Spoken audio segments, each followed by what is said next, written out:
love of the Hofner bass, the Hofner 500/1 Beatle bass, goes back a long way. I saw the Beatles on the Ed Sullivan Show. I didn't know what they were doing, just I had to do it. And Paul had the coolest guitar. And I fell in love with the Hofner then. My first bass was a Cleara, violin-shaped bass, made in Germany, very high quality. Every bit Hofner's equal, as a matter of fact. And then my second bass was a 65, 66 Hofner. And I thought I had the only bass I would ever need. I was kind of wrong about that. I quickly learned that to play Rush or The Who or any of the hard rock giants that I love, I would need a solid body bass. And I moved on to Thunderbirds eventually, which I'm pretty much known for. But I always had a love of the Hofner and any violin-shaped bass, whether they be the inexpensive Japanese imports or the Clearas, or just always a favorite format for me. But I recently picked this bass up. It came with no parts. It was just a carcass. This carcass had been kicking around the House of Guitars probably for decades. It sat up in the guitarist custom shop. Nobody showed any interest. It got kicked downstairs. It sat in a case with literally just the tailpiece and the fair rules on it. So I've been eyeing it for a number of years, but I never really had any desire to pick it up until I think Get Back really the release of Get Back kind of made the light bulb go off in my head. And it's like, I should pick that up. So I did. Bruce gave me a really great deal on it, so I was really excited about it. And I had a bunch of the parts in my parts box. In fact, these two knobs, these teacup knobs, came from my dear friend Bill Wallens, who has since passed on and left this world. He was another bass brother that I love dearly. He was a great guy. So Bill's spirit lives on in this bass. So I had to order a bunch of parts, bridge. I had to make the control plate because it's the wider 60s one. They're hard to find. So I made the control plate myself. And the pickups I had to mount, I had to use the Hofner mounting brackets, but I had to make backing plates to mount them because on the 66 transition basses, they had wider pickup rings and they mounted a little differently. So I was able to get that together. As you can see, I still need a bridge pickup. But the bass plays really well, nice low action. Somebody had done a neck reset on this thing.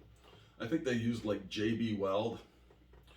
Not my adhesive of choice, but it's holding together.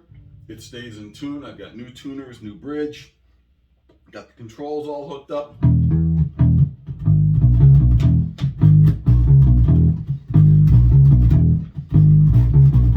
Has that classic Hofner thump. I have the bass strung with Labella flat wound Beatle bass strings. I prefer these over the diamond strings that Hofner uses, mainly because of the price. These are about $30 as opposed to $60 for the diamonds. So I'm a cheap bastard, so what can I say?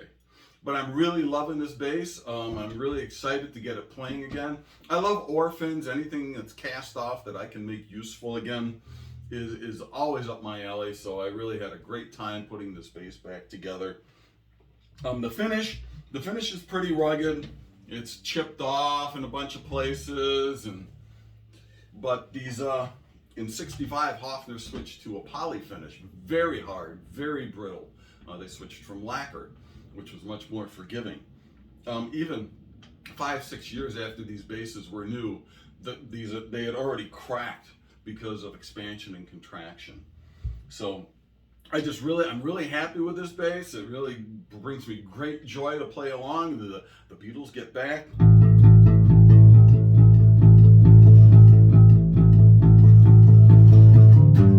Jojo was a man who thought he was a loner, but he knew it couldn't last. I know I can't sing, but I'm gonna do it anyhow. Bass has that classic sound. Can't miss it. It's unmistakable. It's one of the classic basses to have in the arsenal, especially from the early days of rock and roll in the 60s. I really love this bass.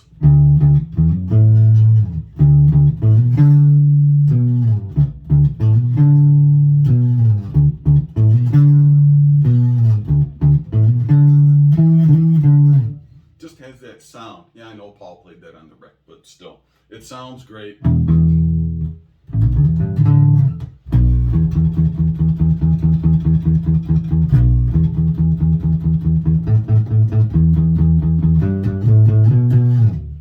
Please please me. Really excited about this bass. I kind of prattled on a lot and didn't play much, but it kind of ties in my love of the Beatles, Hofner basses, and the release of Get Back, which I highly recommend.